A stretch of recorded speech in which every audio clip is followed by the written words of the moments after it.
Studies show that the average person gains anywhere between 1.5 to 5 pounds over the holiday season. I'm talking specifically about the 6-week stretch between Thanksgiving and New Year's Eve in the US. If you've been liberal on your Halloween candy consumption, then it turns into a 9-week stretch. In either case, we're now right in the thick of the holiday season. So in this video, I'm gonna give you 10 easy to follow strategies and hacks to make sure that all your hard work doesn't just go down the drain during the holidays. And as always, we're gonna come at it from a multifaceted approach so you can give yourself the best possible chance for success. Because giving up delicious food isn't an option in my books. If your diet doesn't allow for the occasional and seasonal indulgence, you need a new diet. There is, however, a way to approach the holidays without sabotaging yourself and throwing away all your hard work. These are the exact same tips that I give to all my coaching clients, and they've all gone to see some amazing results. So you know it works. Before we get started, don't forget to give this video a like, subscribe to my channel, and hit the bell to get notified every time I post a new video every week. It really helps support my channel. All right, let's get into it.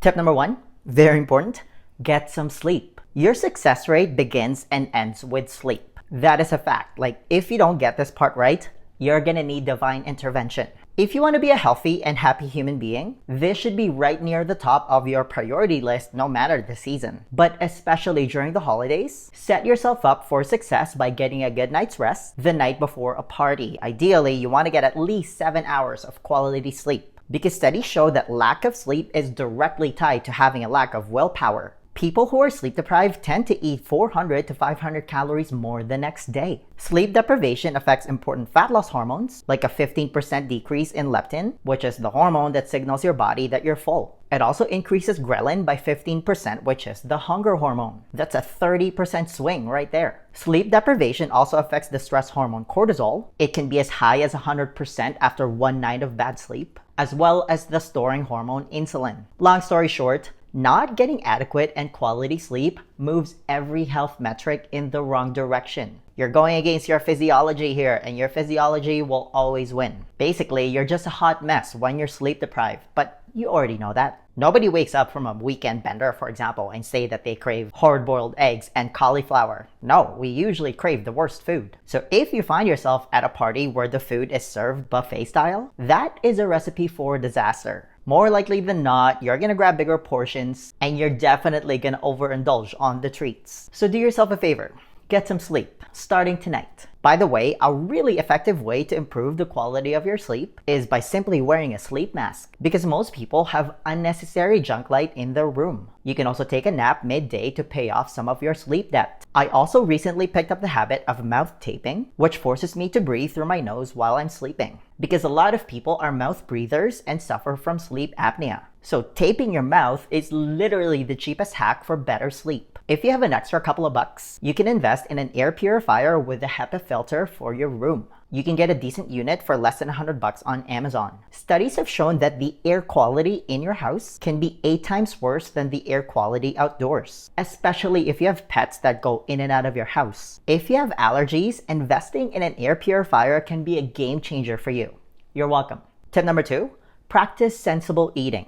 I'm a big proponent of scheduling an optional cheat meal or 2 every week, depending where you're at with your goals and your activity level. Again, you'll often find yourself at a potluck or a buffet table during the holiday season, so this is where sensible eating comes into play. The problem is, if you don't have a good relationship with food and you have a scarcity mindset around it, this is also usually the time where all common sense goes out the window for a lot of people. People just let themselves go during the holidays. Don't do that to yourself. This isn't a give an inch, take a mile scenario. The holiday season isn't a green light to just let yourself go and start over again January 1st. That's just lame. That start and stop strategy is the worst way to go about this. You want to be in it for the long haul. This is a lifestyle change. So choose wisely when it's your turn at the buffet table. Like, nobody got fat from eating a slice of pizza and a piece of cake. That's not how it works. It's when you devour the whole box where it becomes a problem. Next, follow the 50-25-25 rule. I rarely ever count calories these days. I'm definitely not gonna start doing it at a holiday party. Instead, I use the 50-25-25 rule. It just takes the guessing game out of your meals and diet in general. At the very least, half your plate should be filled with vegetables, preferably the non-starchy variety, while the other half should be an even split of protein and carbs. Try to eat at least a palm-sized serving of animal protein.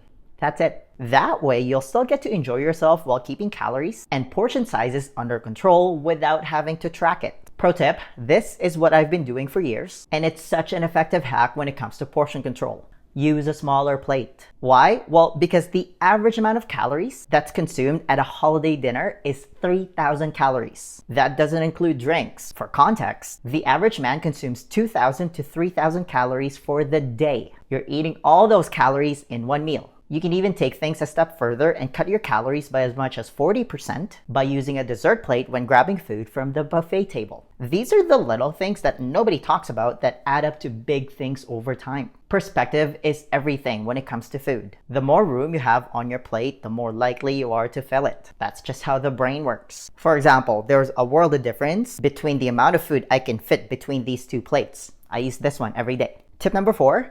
Eat like the Japanese. I love eating dessert just as much as the next guy. It's actually my weakness. I would hate to miss out on the opportunity to enjoy cheesecake, cookies, or ice cream at a party. Like, I've never had a cookie I didn't like. So I actually make a point to leave some wiggle room for it. I love using the 80% rule when it comes to this. The Japanese have a term for it called harahachi banmei. They purposely stop eating when they're 80% full. That way, you can account and still enjoy your favorite treats without letting your calorie count skyrocket. But again, who's counting? Tip number 5, be mindful of your liquid calories. Overindulging on the liquid calories is easily one of the most insidious ways to sabotage your weight loss progress. The problem is, a lot of people seem to forget to account for them. A cup of eggnog, for example, has a mind-blowing 34 grams of sugar per cup. The problem is, people rarely just drink 1 cup of eggnog. You take 1 sip of it and your brain lights up like a Christmas tree. It's basically Christmas in a cup, so you just want more. Listen, I'm not saying that you can't have it. Like, nothing is completely off the table. Just make sure that you're mindful if you do plan on indulging a little. Like 1 cup, no problem. Better yet, go the extra mile and apply the smaller plate concept. Pour your eggnog or any drink in general in a tall, skinny glass, and not the short, wide opening kind. Studies have shown that you're more likely to serve yourself as much as 30% when using the latter, which means you're automatically consuming 30% less sugar if you use a tall, skinny glass. Tip number 6, let's get into some advanced strategies now. Practice intermittent fasting. I have talked ad nauseum about the benefits of intermittent fasting on my channel, but during the holiday season, practicing intermittent fasting might just be one of your best tools to stay on track. For example, if you know that you have a dinner event and you want to be able to indulge a little bit, maybe you should skip breakfast or even lunch that day and just do OMAD and save your one meal for that night. More likely than not, whenever I do that, I usually end up losing weight when I hop on the scale the next day. An advanced strategy that you can also use is by breaking your fast and have a small healthy meal before the festivities. That way you can make sensible food choices and you're not this ravenous beast that just wants to eat everything in sight. Tip number 7,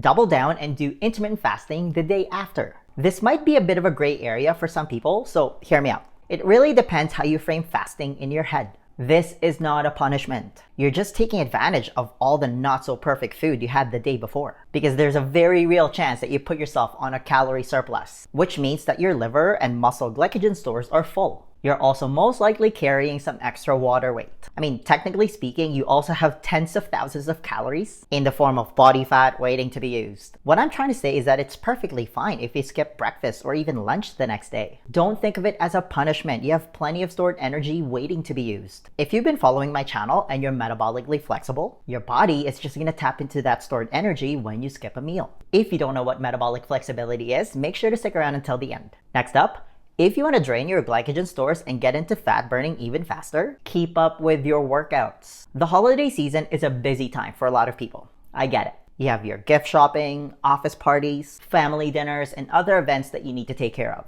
Having said that, you still need to make sure that you're taking the time to take care of yourself. Part of that is still making sure that you're honoring your commitment to living a healthy lifestyle. Like I said, this isn't about starting, stopping, and starting again when it's convenient for you. because you can bet that something is always going to come up. That's just how life works. You need to keep doing everything that got you to the dance. Don't just stop working out and start again in the new year. After all, you still need to give your body a reason to burn off all those holiday treats. Exercise just happens to be one of the best ways to empty out your glycogen stores and excess water weight. Otherwise, all those treats that you consumed are going to be stored as body fat much faster. If anything, you need to double down on resistance training to build and maintain muscle. Muscle is the great equalizer. Like, the more you have, the more you get to eat, because it's a very energy expensive tissue to build and maintain. It's what pays for the dance. Tip number 9. Keep yourself accountable. A lot of influencers out there will tell you to not weigh yourself and to not let the number on the scale dictate your sense of self-worth. And I agree, that number shouldn't define you. The problem is, the woke crowd have taken that idea and have just ran away with it. And now they just proclaim health at every size. And it's usually led by people that just doesn't want to try anymore. So they just let themselves go and they try to drag as many people down with them as possible, which is just wrong. Like, there's nothing healthy about being overweight or obese. Listen, you can absolutely love yourself wherever you're at in your journey.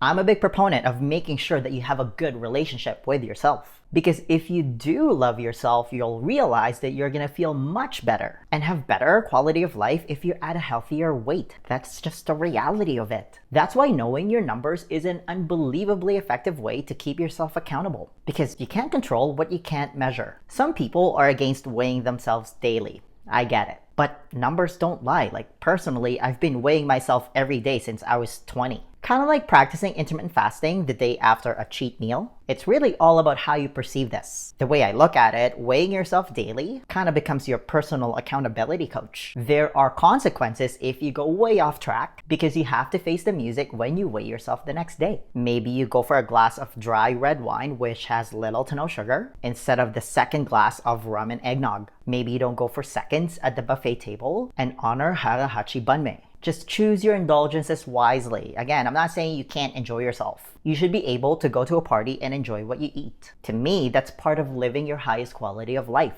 And lastly, set realistic expectations. This is so important. Like, your goal should just be to maintain your results and do damage control. Like, if you can just maintain over the next 6 weeks, I'm gonna consider that a win. Also, very important, try to do everything in your power to not miss twice. Because missing once is an accident, missing twice is the start of a new habit. Again, so important. Keep doing everything that got you to the dance. And don't obsess what happens over this 6-week stretch. In a perfect world, you would have ideally already done the work over the last 46 weeks. If not, well, you have the next 46 weeks to become a better version of yourself.